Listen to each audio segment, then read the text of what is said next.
or Miss President Sukiso Doctor.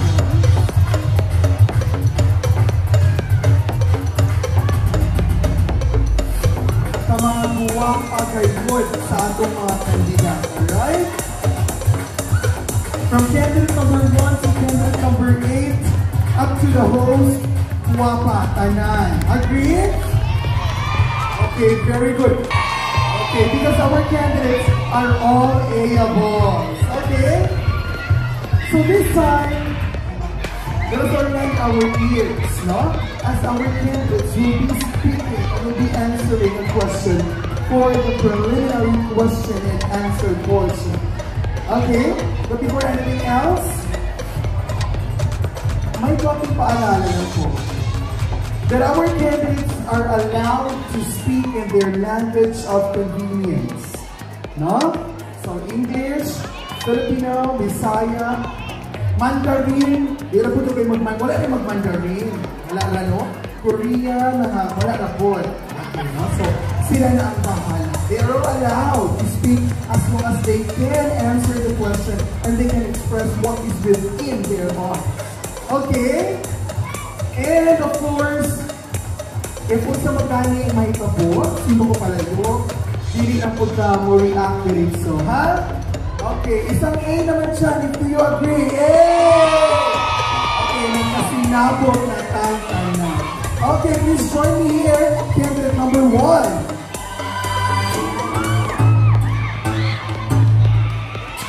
By the way, the questions will be from the biodata, of course.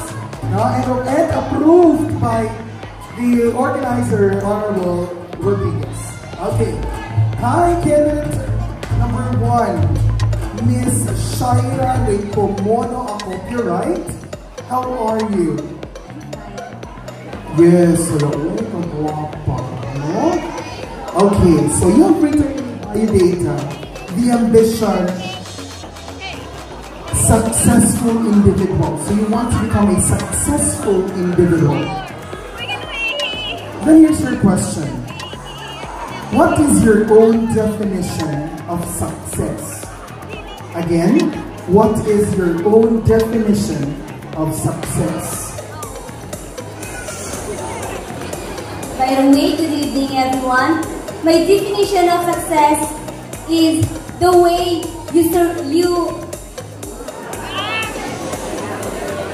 it is the way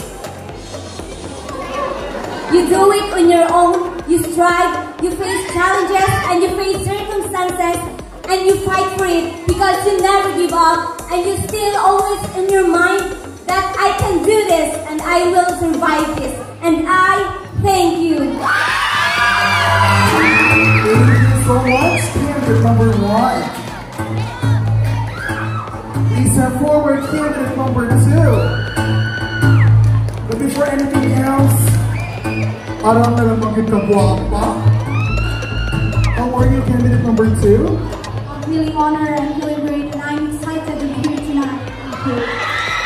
Is this your first time? It's my second time. Oh, second time. Okay. So you've written here that sinigang is your favorite food, right?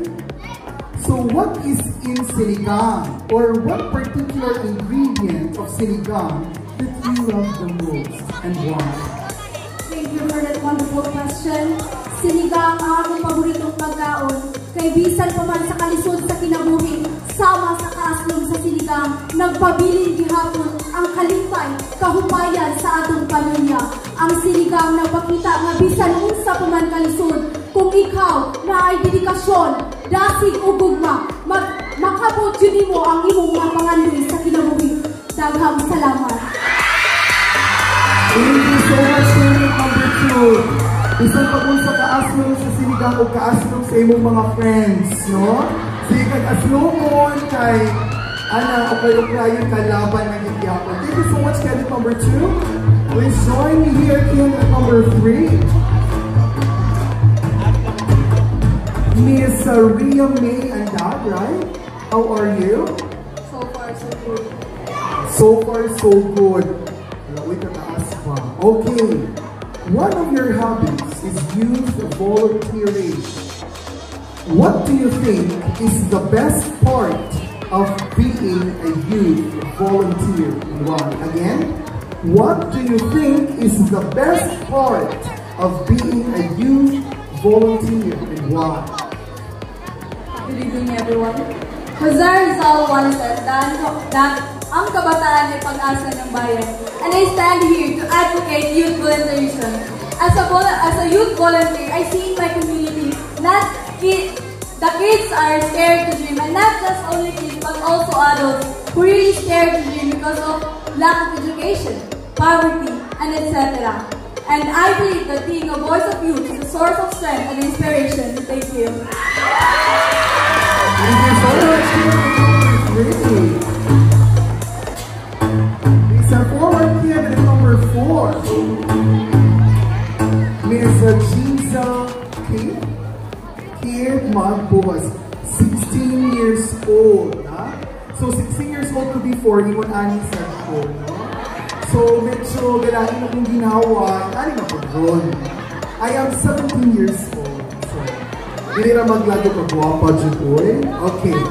Your motto, as stated here in your biodata, is always make your mama proud.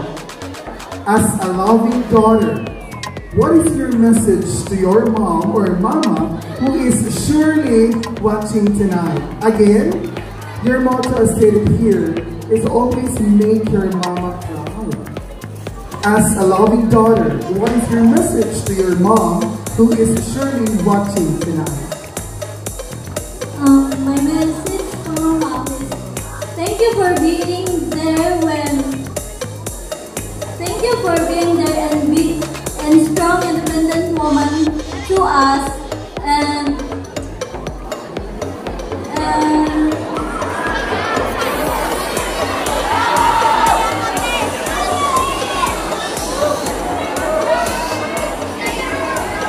supporting us to all the pageant and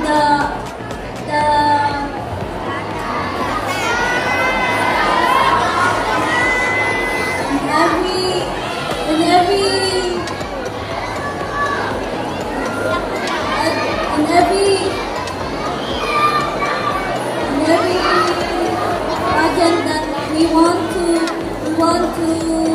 and supporting us financially and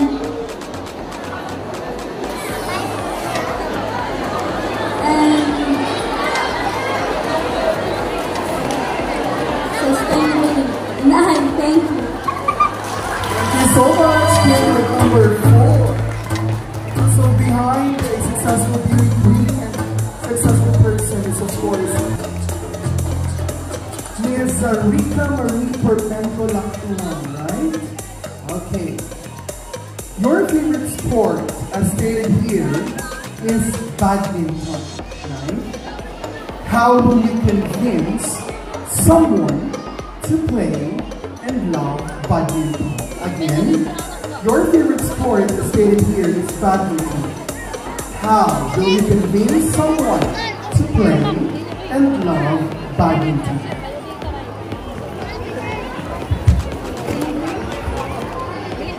Para sa ako, makita na ko ang favorite sport na ako kay badminton. Makita na ko ang ako self-like sa shuttlecock.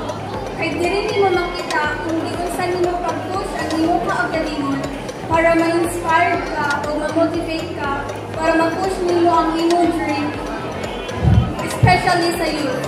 Thank you. Thank you so much, candidate number 5. It's a board number 6. Miss Rochelle D. Ovalo, familiar. Hi, Miss Rochelle. So your ambition is to become a millionaire. So ako, gusto ko ma-millionaire. Here's my question. If given a chance to spend $1 million for a day, how will you do it? Again, if given a chance to spend $1 million for a day, How will you do it? If I will be given a chance to spend $1 million a day, I will spend it in our community because I want to improve our community, and I want to focus on our youth because I believe in the saying that ang kabataan ay pag-asa ng bayan. Yun lamang po at maraming salamat. Thank you so much, candidate number 6, no? For programs daw for the youth. So, ako, saan ka na ko ng 1 million, no? Please join me here, candidate number 7, Miss Remeline Rayo. Hi, how are you, candidate number 7? Okay. Your hobbies are singing and dancing. What lessons have you learned out from singing and dancing? Again, what lessons have you learned out from singing and dancing?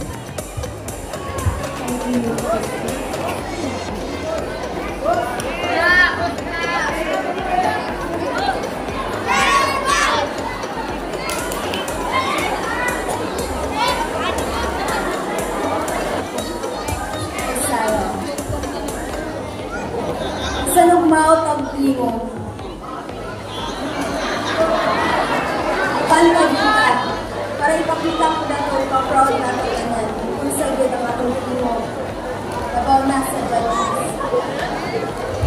Kita na ito sa tanan sa judges, kung tanan sa mga tao, for example, kung kanta ka. Isang magkayabag na ka,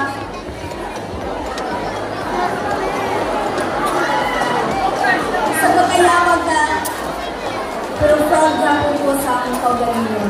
Ang sayaw, bisan umawat kumutiray, laban gihapon, and I thank you. Thank you so much, candidate number 7, Laban Nagitano. Okay, our last but not least, candidate number 8, Miss Michelle Kate Lumatay. How are you? I'm feeling good. How about you? I am also good, no? And invariably, all of our candidates pinagin sila ilain yung mga beauty, no? From candidate number 1 to candidate number 8. Okay. Your motto is to strive for a brighter future. Right? Obviously, what you are doing now is a preparation for that brighter future. Here's the question. Where do you see yourself 10 years from now? Again, your motto is to strive for a brighter future. Obviously, what you're doing right now is a preparation for the brighter future. Here's the question. Where do you see yourself 10 years from now? Thank you for your wonderful question. For me, it's to be successful.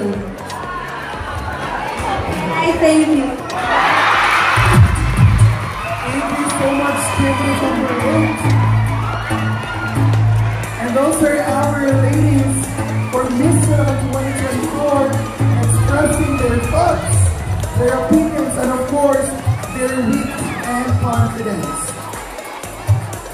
The crowd can wild.